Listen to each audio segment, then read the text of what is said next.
Hello everybody, it's Mikayla Holmes here. Thank you for joining us today, and I look forward to sharing a few key points with you and to share my message, which is to find your calm and conquer your chaos. So I'd like to just explain for a moment what that actually means. You see, we all have chaos. So chaos can get described in a number of ways, and chaos really is a general sort of term I use for stress and anxiety and overwhelm, and it's just, you know, even when the kids come home from school and it's all a bit mad. So it's chaos. Chaos can be a number of things, and what it means is when you feel stressed, you can't possibly be calm. You can't think your way out of the problem that you're in to even come up with a solution. So I'm not underestimating that we all are here and we all have a past, and we've all had things that have happened to us, experiences we've had that have affected us. So it's not making light of what's happened, but what's important is to get in control now to find your calm. See, calm is about being not just relaxed, but if you're like me and an A-type personality, I want to feel in control. And so if I can't control my outside situation, what I can control is myself. And you can control how you respond to a situation instead of reacting to a situation. So, as I said, everybody has chaos. Managing yourself through the chaos is what's important.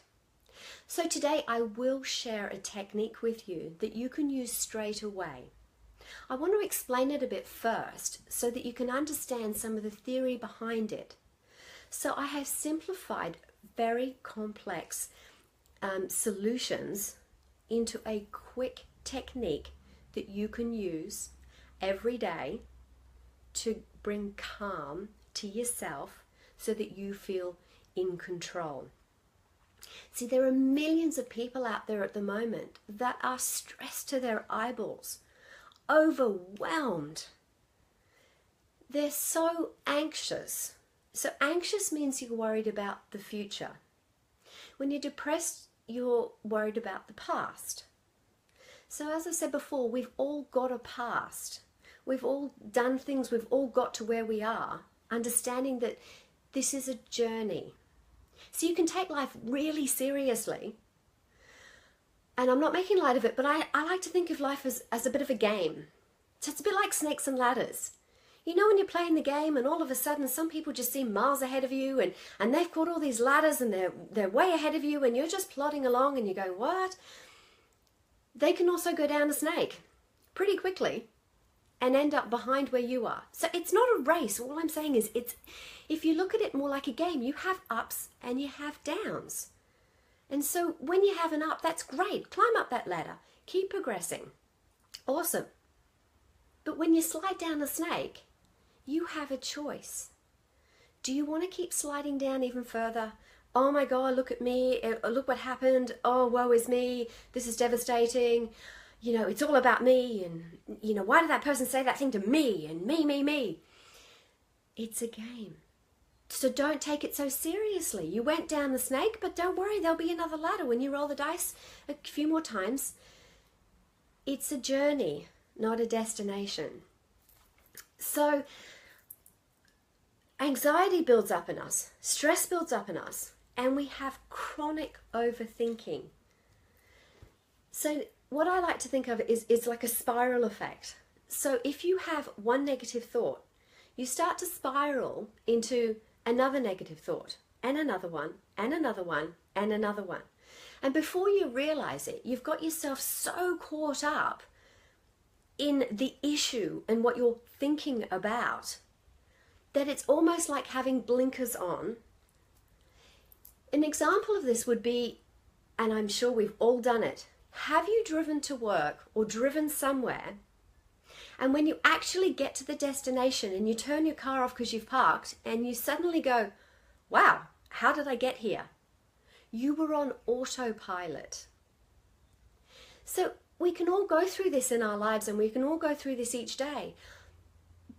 But when you're on autopilot, you're in your head and you need to try and learn, or my message is to learn to disconnect from your thoughts and start to reconnect with not just your heart, but how you're feeling.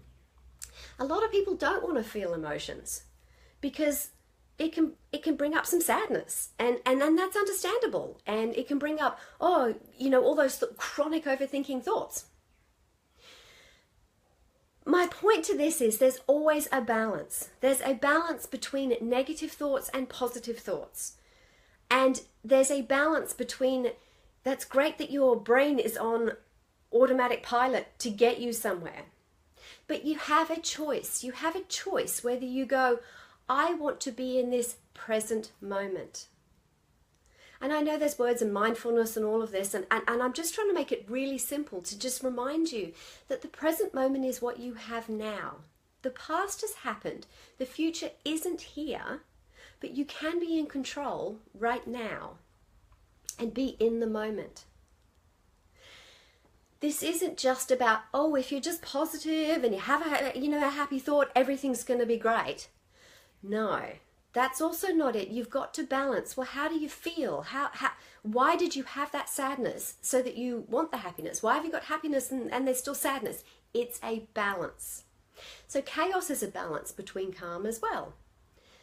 Finding your calm before, after, and in the midst of chaos is the control I needed to bring me to the present moment, to relax my brain just enough to get you the stress to be useful instead of me being useless, if that makes sense. So when you're stressed, your heart rate goes up, you feel this desire, you've just got to, and you're on a roll, and the adrenaline kicks in.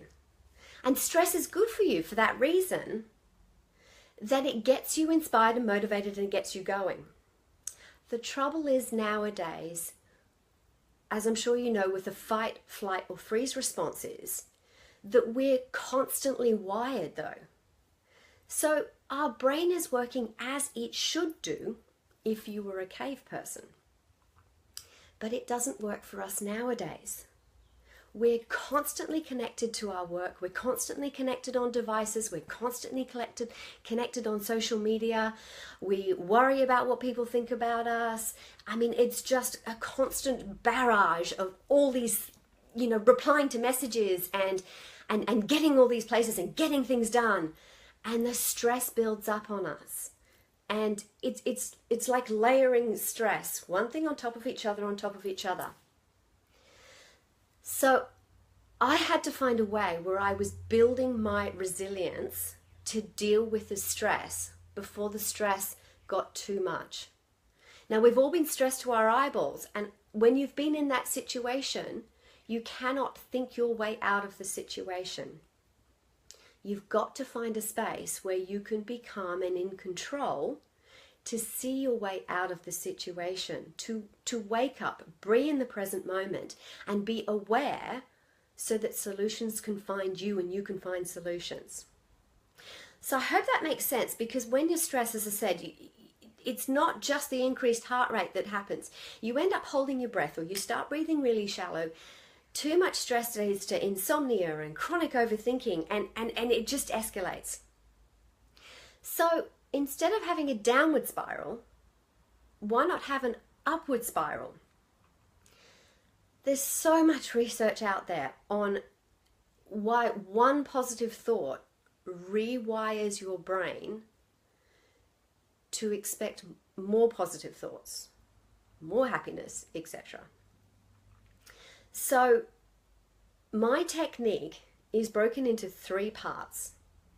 So when you feel stressed, and I don't want to just simplify this too much and say, just take a deep breath, because that's not just the point of it. You've got to do a couple of things that go with it at the same time.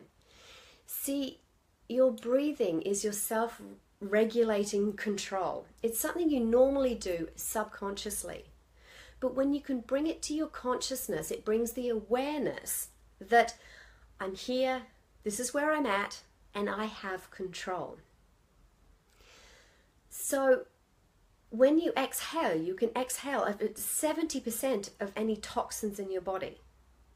So a deep breath means that you're actually filling your lungs full of oxygen and carbon dioxide and all the other things that you need.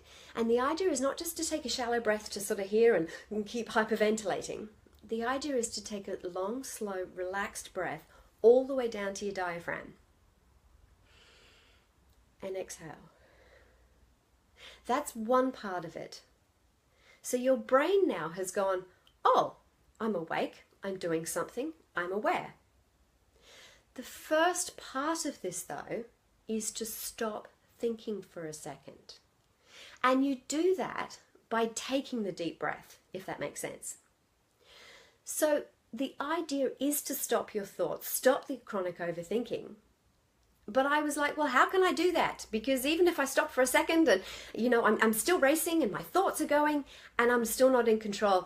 I've taken a deep breath. Okay, why aren't I getting calm? Albert Einstein talks about the chaos theory, or I'm going to explain the chaos theory in a second. So the chaos theory is that if a butterfly in South America flaps its wings, it can cause a tornado on the other side of the world. In other words, one small change in how you feel or where you're at, or the flap of the wings, which changes the air dynamics, can have a massive effect down the track.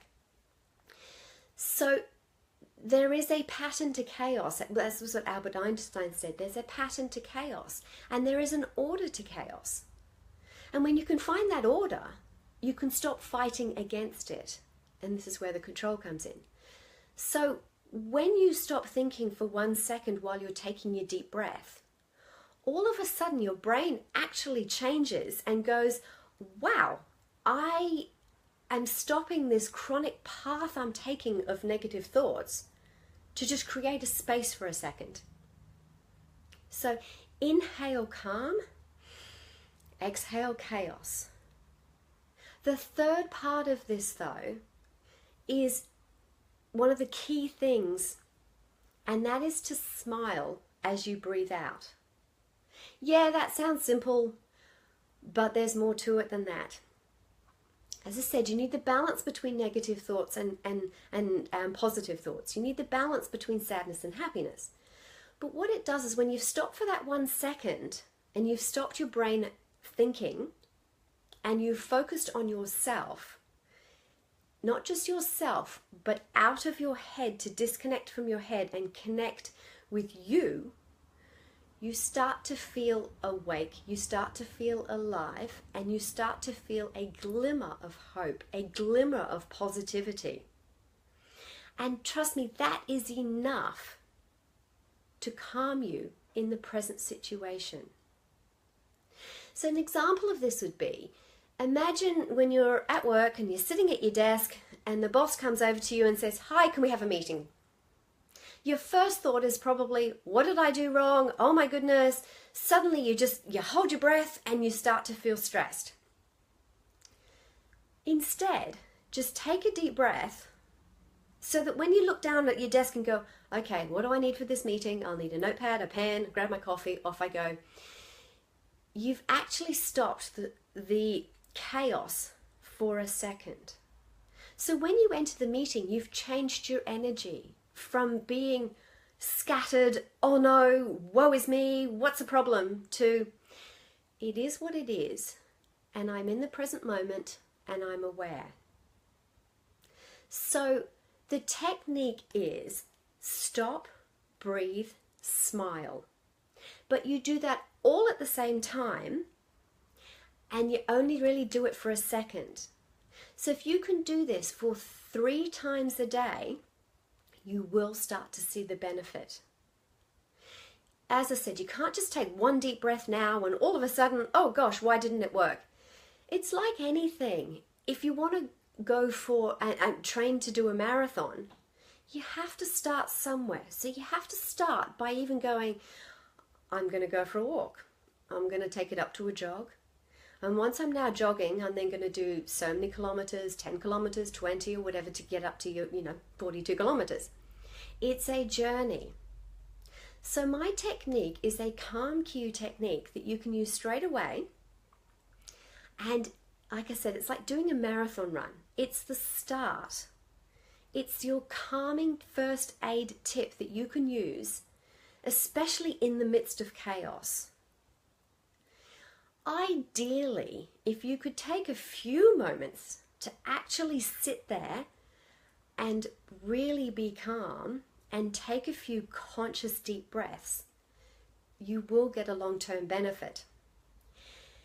See, the other reason I had to come up with this is I didn't have time to journal every day, sit on a mountain to meditate, to, do all these things that you're supposed to do, to say these affirmations, to, it's endless, the things you were supposed to do, and set goals for the future. And all this would still stress me out. So write 10 things you're grateful for, send love to this many people, detox, and it's just endless, all these solutions people have got. And at the end of the day, I went, it's actually how I feel. If I feel better, good, calm, in control, then that's the feeling I want to reach for. So if you want to reach for that feeling, you have to help yourself. You know how hard it is to change yourself, so you can't change anybody else. You can just focus on yourself. And when you have control, your energy will change and it will help the people around you.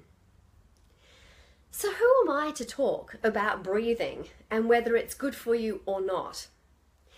Little bit of history here is I spent the first over 20 years of my life not being able to breathe. I was asthmatic, and severely so that I wouldn't go anywhere without my inhaler. I was in an oxygen tent when I was 2. I struggled to breathe. I did physiotherapy. I did a number of things as a kid to try and learn to deal with it and get over it.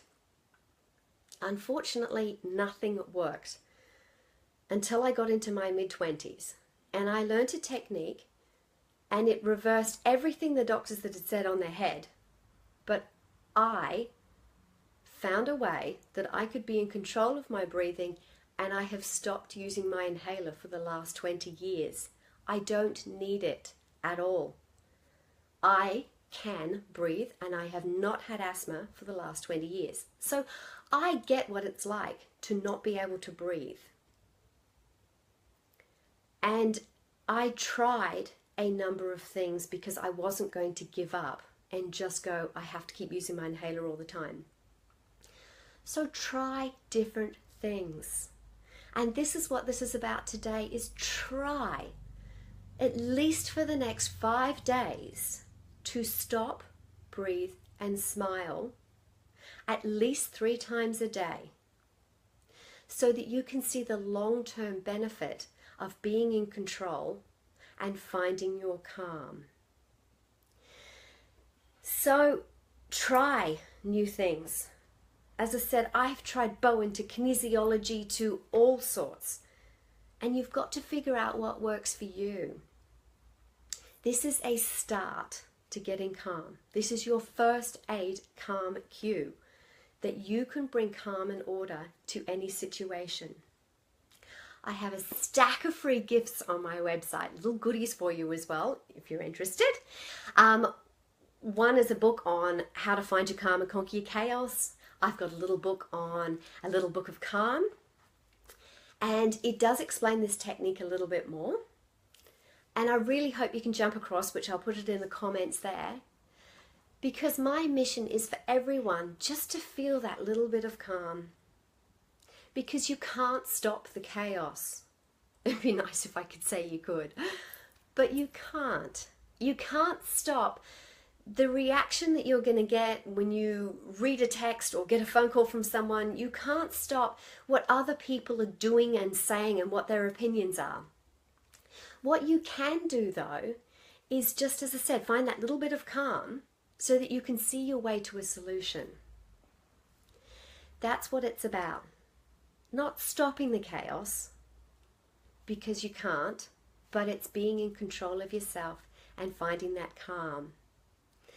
I have more techniques obviously, and there's a lot more to it, and building your resilience and all this, but I hope that that's what you got from today, is there's more to it than a deep breath. And I wish you all the best, and I've got videos as well if you want to find instant calm where I explain this technique a lot more.